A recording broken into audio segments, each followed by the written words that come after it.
Hello, I'm Cheryl Hawkins. Welcome to Solutions, the show that highlights the incredible work that nonprofits do to overcome challenges in our communities. Sometimes in life, we experience situations that completely change our plans, and sometimes when bad things happen, good things come from it. When her young son was in an accident that left him with a traumatic brain injury, my guest on this edition of Solutions experienced both of those situations. As she searched to find strength to accept her family's fate, it was her son who helped her find her strength to provide the specialized care he required, causing her to be the mother he needed. And in becoming that mother, my guest also found a new purpose for her life. Because of her son's injury, she realized that there are others living with various disabilities who needed help. From that realization, she founded Lollipop Kids, a foundation with the mission to empower individuals with disabilities and their families by providing support, resources, and community engagement to foster independence, inclusion, and a better quality of life for all. Years later, Lollipop Kids Foundation was renamed to Ryan's Place to honor my guest's son. I am so honored to be joined in studio by Debbie Sahlin, Ryan's mother, and the founder of Ryan's Place Foundation. Debbie, welcome to Solutions. Well, thank you for having me. Thank you so much for being here. Your story is amazing, and how you were able to turn something bad into something good is even more amazing. So let's start by having you talk about your son, Ryan. How old was he when he had the accident? How old is he today, and how is he doing? He was almost a year old when he had his accident. Now, which is, amazing because he is now 31. I have had, he's had a lot of things happen to him over from the injury until now. He's had 14 surgeries, believe it or not. Wow. And so the likelihood of him still being alive is slim, and he is prospering, living his best life at 31 years old. That is absolutely awesome. So when did you decide to start Lollipop Kids, which became Ryan's Place? Where were you in your life when you decided that this is something you needed to do? It was in 2009. Okay. I owned a printing and graphic design business down in DC, and was pretty much living comfortably, thinking life is great, because you had, for my situation in my family, I'm a single mom, so I had to be self-employed to be able to care for my son. Yes. It's very difficult for families to keep their jobs because there's so many appointments, so many things that their children need. So in 2009, I had about 12 people, and I'm not kidding, tell me, you're such a great advocate, you know what to do, you need to really, start a foundation. And I'm thinking, it sounds like a lot of work, to be completely honest with you. And then somebody finally said something to me, and I was like, you know what, I do need to do this. Yeah, I do need to be a voice for all of us. And then I founded it in 2009. 2009. So for you, as raising Ryan with his needs, you didn't know how to do that. Absolutely not. I had no clue. How did you, who helped you? How did you find your way? I'm still finding my way because it is a process. Yeah. I think that my father was a big influence on being able to deal with it, and it sounds reverse of what you would think, but my dad was very stern. He was very harsh, very much like, just deal with it, don't let your feelings overcome you. So I think that looking back now, I'm grateful for that, even though at the time as a child I was like, you're just not, no, you're not, no, this isn't how you treat your daughter. But anyway, I think that gave me strength to be able to take my feelings out of it. I know that sounds weird, but I had to. Yeah. I couldn't have feelings for what had happened to my child. I couldn't afford to be devastated. Right. And I've had a great village of people that have come into my life through my son that have just chipped away at, here, you need to do this, you need to do this. And then finally you get to that point where you accept your child where they are, because I just assumed it's an accident, he's going to heal. And I didn't know. I really believed that he was going to be okay. And when did that realization happen for you that In kindergarten, when he went to kindergarten. Yes, okay. because they told me, he needs a wheelchair, and I'm thinking, no, my kid's going to walk. That was in my head, I was like, he's going to walk by the time he's in kindergarten. Wow. Okay. Ridiculous. I mean, but that's hope.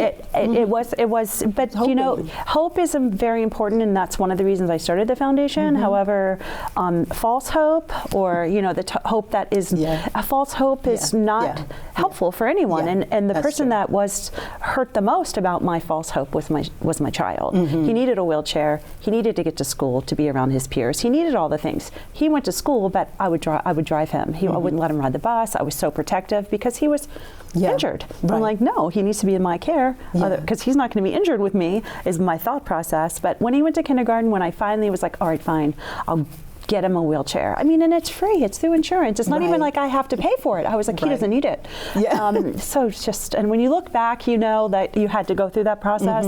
And I went to school, like his first day of kindergarten, and I saw him in his wheelchair, sitting up with all of his peers, loving life. And my thought process was like, he likes the wheelchair. And that was the start where, in that moment when I was watching my child, I said, okay, I need to deal with this. This is not going to be okay. And you know what I mean by okay? Yes. So my idea is okay is like he's going to walk and talk and be fine. And now, all these years later, I wouldn't change a thing that has happened in my life because it's taught me who I am. Wow. It's made me a better person. And it's made my daughter the most amazing person I've ever met in my life because she gets things that other people her age do not get. She's the most compassionate, kind-hearted, just an amazing human. And it's not because I'm a good mom, it's because she has a brother that couldn't walk. So is she younger? She's younger 3 years younger than Ryan. Okay, and you have the two. I have two. Yep, just two. So tell me about the foundation. It started out as Lollipop Kids. Yes. And now it's Ryan's Place Foundation. Why did you start it as Lollipop Kids? It was a personal reason for me having that name, and it was because it meant hope to me, and it's something that happened to me when I was 5 years old. I went to church with a family because my parents did not take us to church, and I went to church with a family, and they said, and it's just a whole experience that I knew that there was a purpose of my life, and I won a lollipop, a big lollipop, going, oh God, if you're real, I'm going to win that lollipop, because I was so confused, and I won the lollipop, so it meant hope to me. Gotcha. So it was very hard for me to change the name, but then again, I don't know how long my son's going to be here, and the people that told me you need to change it because of the word kids in there, it was too confusing for the parents. When as their children grow, they're like, oh you no, can't help them anymore. Right, that's exactly what they thought, and I didn't want anyone having to even take time out of their day to call and say, can you still help me? So then, I wouldn't be doing any of this if it wasn't for my son, so it's his legacy, not mine. Awesome. So what do you do? What does the foundation do? I know you provide equipment and things like that. Our biggest program is our durable medical equipment loan closet. And what that is anything like a gait trainer, a wheelchair, any equipment, adaptive equipment or assistive technology equipment that a child or young adult or an adult needs to get through the community, to be mobile in the community, to sleep safely, anything like that, bathe safely. All of that equipment we have in our closet, and we it's a closet, but it's actually 1,900 square feet or maybe 2,000 square feet of 300 and some pieces of equipment. So we give it to kids and young adults that can't either afford it, or their insurance has denied it, or they do not have insurance. Or they want to try something before they buy it, because if you buy it through your insurance, that's it. That's the one you get. Doesn't matter if it doesn't work. So if you haven't tried it and you buy the wrong thing, you're stuck for 3 to 5 years with something that's just going to be sitting there. Wow. So like you said, an assortment of things, gait trainers, standing devices, adapted seating systems, transfer lifting devices, specialized wheelchairs, adapted bicycles and tricycles, portable ramps, adaptive bathing and toileting equipment. So that is a lot. Talk about how you get the equipment that you provide for the people you serve, and where you said you have a warehouse. Yes. And then how do the people who need it get it? Okay, so for donating equipment, families that have children with disabilities or young adults with disabilities, they grow. I mean, they have a lifespan for that particular child for just a few years. So typically it's like new equipment, but they've grown out of it, so they donate it. Unfortunately, a lot of times these children die, and we get all of their equipment that way. We also have some manufacturers that have like their floor models. If they for the next year, we get those. We have schools that collect equipment and they give it to us. So we get it from all over the state. Yeah, and so the people you serve, who are they? Are they people in Montgomery County? They're young, they're old? We serve at all ages. Predominantly, it's usually under 14, just because that's when when you hit that age, you're not going to be growing as fast. So usually younger. And no, it's not just Montgomery County, but we serve obviously we're in Montgomery County, so it's very easy for Montgomery County residents to get stuff from us, but we serve the entire state. We even have people from DC, Virginia, Delaware, Pennsylvania, and New Jersey. That's awesome. Yeah.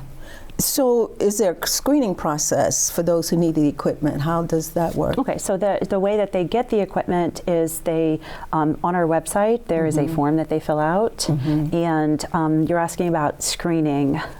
I'm a user of the system, so I know that person didn't put in the effort to ask for something if they don't need it, okay? So we also know, because I've been in this system so long, that if they're asking for a stroller, for like an adapted stroller, just to go to the grocery store, put it in your trunk. I mean, wheelchairs you have to take apart, they're heavy, very, very cumbersome to use if you don't have an adapted van. There's no funding out there for an adapted van. So it's like a circle of, I call it just a nightmare, because you can't win. Insurance will not cover a stroller and a wheelchair. So if you're asking for it, no, one seat. One seat. Think of how many seats you sit in a day. Right. Insurance covers one. That's your wheelchair. That's it. So if they're asking for it, they need it. So there's no real, and they bring and we do have them come in. We do free clinics once a month, so they do have to come in with their child to be fitted and learn how to use the equipment. They have to come in. So I mean, they're not asking for these things if they don't need it. So how have you found the insurance companies to be in terms of really helping and supporting people with these kinds of disabilities? Okay, so the qualification typically for it to be approved, for a piece of equipment to be approved, is if the equipment is going to last more than 12 months. If they're going to need it and all these kids, adults, they're all going to need them for more than 12 months.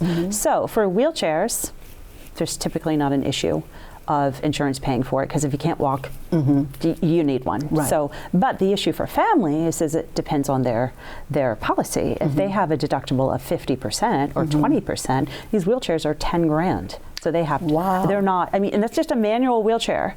Like a custom motorized, they're 35,000. So depending on the person's insurance is if they can afford it. So most often insurance companies will pay for a wheelchair, but then they will not pay for any other chair. Bikes, absolutely not. You have to, they just don't, and they're like $6,000. So like a typical kid can go to Walmart and get a bike for $50. No, doesn't happen in our world. Wow, so this is a wonderful thing that you are doing. Does your foundation have to have any kind of certification to be able to disseminate this equipment? We don't have to have it. There's nothing required by the government or the county or the state. However, we choose to make sure that each piece is, we have an ATP that comes, that's I never remember what it is, but it's somebody that has a degree in this equipment.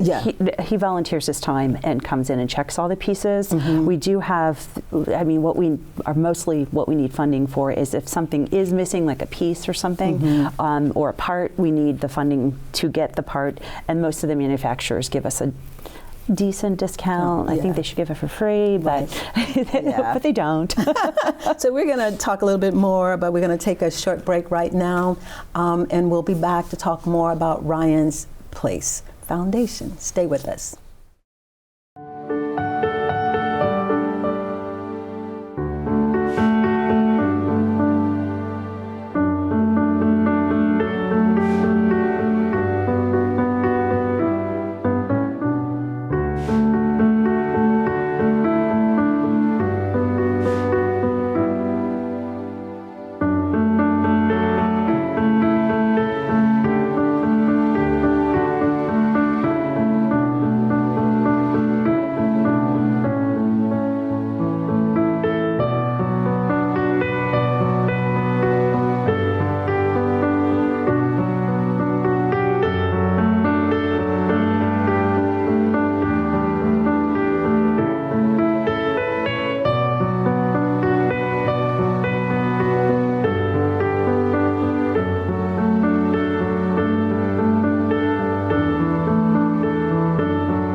Welcome back. I'm Cheryl Hawkins. You're watching Solutions, the show that highlights the work of nonprofit organizations in our area.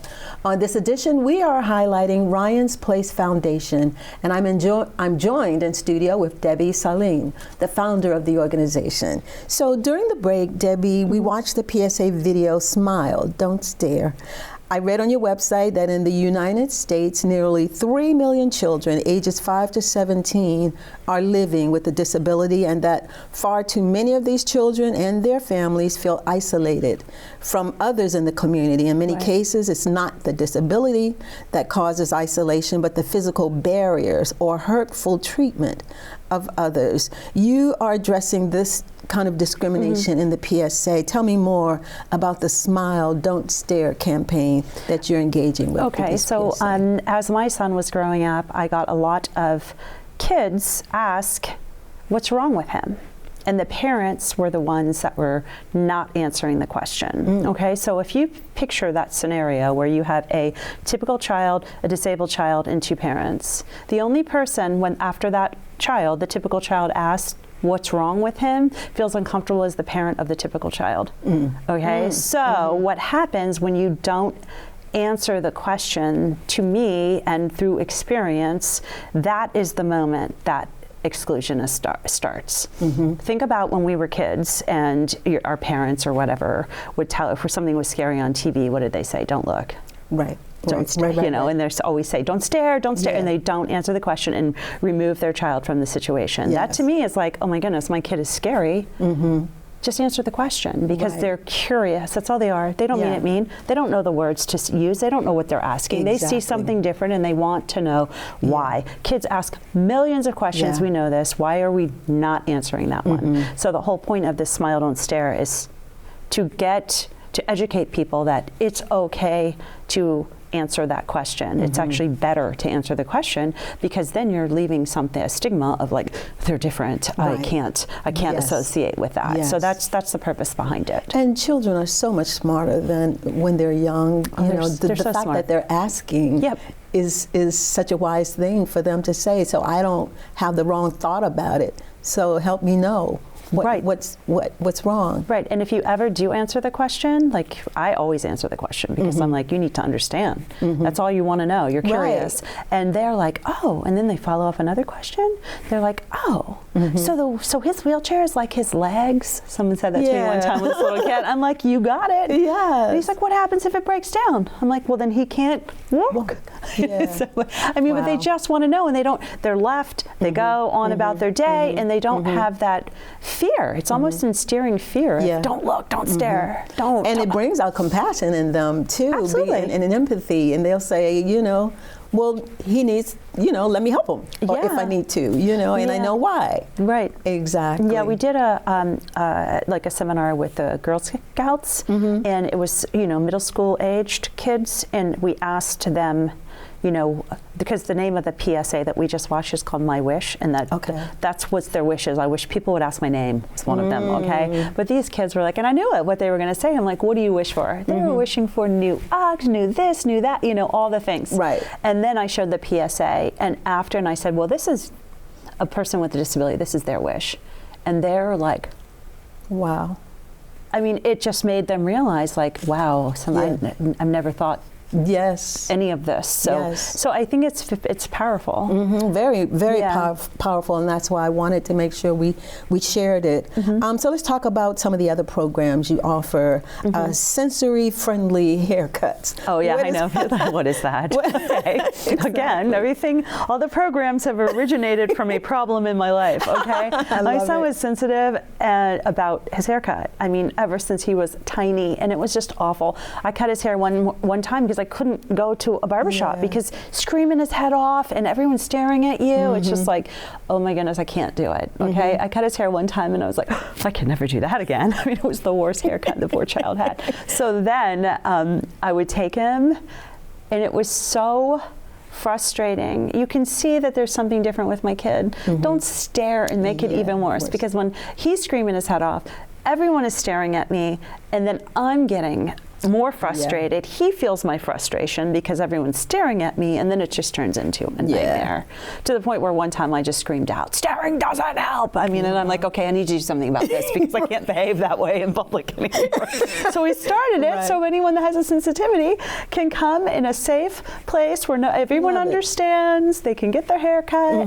We have 2 stylists. They are amazing. I don't know how they do it. They're amazing. Awesome. What yeah, we do that once a month, and it's on our website if anyone wants to make an appointment for that. That's so nice. And tell me about the community social hub.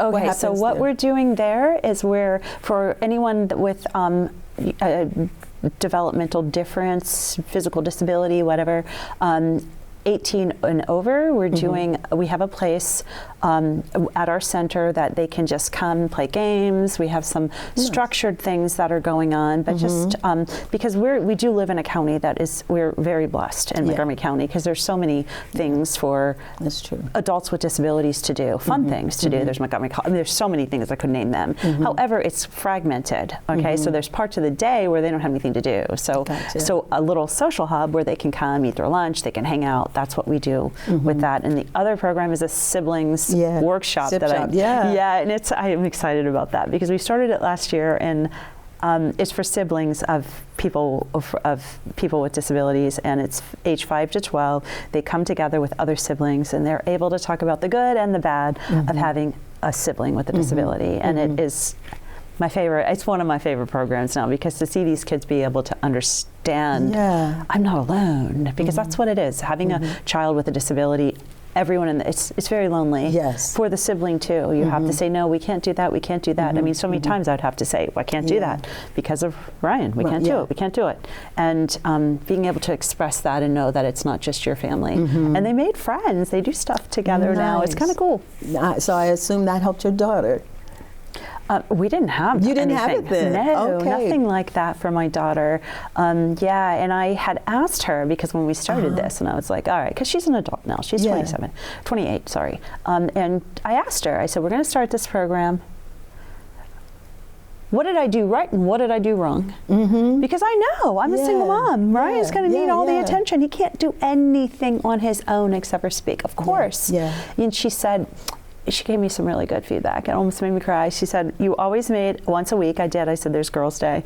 And I always did it. I don't care. I had to find somebody to watch my kid because she needs that time too. And she said, and you found what it was that I liked to do, and you pushed me towards it. Not in a way that's like, you need to, but she was very artistic, you know, and I'm like, you want to take an art class? And we lived in the Catlins next to the art barn, so we were like, you could walk over and hey, and I could walk with him, with my son, but she didn't have it, but I think she gave me, for whatever reason, I did the right thing with her. And did I do everything right? No, because there were some issues. Of course she felt it, because she didn't have a father either. So so it was a lot on her, but she's amazing, and it's because of her brother. Yeah, I can see that. I love that title, Sip Shop, you know. So tell me about your staff. Because I know you founded this, and a lot of it you do, but you do have people that work with you. We do have people. For the foundation, we have physical therapists, because as I said, for our DME closet, when we have the free clinics, we have about 5 to 7 PTs that literally give back to this population, because they have a very unique skill set, and they give back. They come once a month and they size the kids. So we have we probably have 10 total, but you know, they rotate through. We have a PT that does work once a week and helps match all the equipment and do all of that. Everything else is volunteer. We just launched the primary care side of the foundation, so that we do primary care, disability-informed primary care, especially as they age out of pediatrics, because there is no one that, well, there's some, but there's no disability-informed adult care, because most of these children that are more severe and profound weren't living past the age of 18. So we've got that as well. So what happens in that primary care?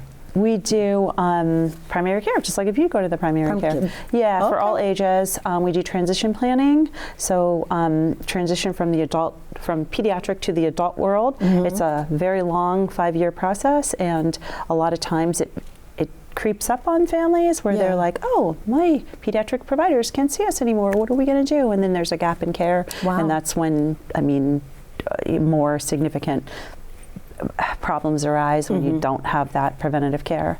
So all of those kind of things. Very nice. Yeah. And do you have a board of directors? Absolutely. I have a great board of directors. What roles do they play? They help with fundraising. We have a golf tournament. We have a comedy show coming up. And then we have some little various things. They help with grant writing. They help, well, obviously their main responsibility is making sure that we use the money towards programming. So obviously they do that. I shouldn't have to say that, but I want to make sure that that is their biggest duty. Getting the word out, connecting us with other, people that share population so that we can get the word out. So if somebody needs something, we're here, we can help them, that kind of thing. And so how are you funded? You have donors, and you did mention the golf tournament. We have a golf tournament that a friend of mine, his name is John Goodwin, he owns GB Shades. This is our 14th year. He's raised over $500,000 for us, so that's what keeps us going is our golf tournament, but we had to move into a bigger space. So we're working on we don't have any grants, we don't have any money, so we're working on getting some funding because we had to move, and our rent is twice the amount, so we need 2 golf tournaments now. But we're not doing that, but we're getting another fundraiser. But we do, we don't have any secured funding. And I would imagine, given today's climate, that things are even tougher, especially for people with health care and all kinds of things on an economic front. That's really tough right now. Right.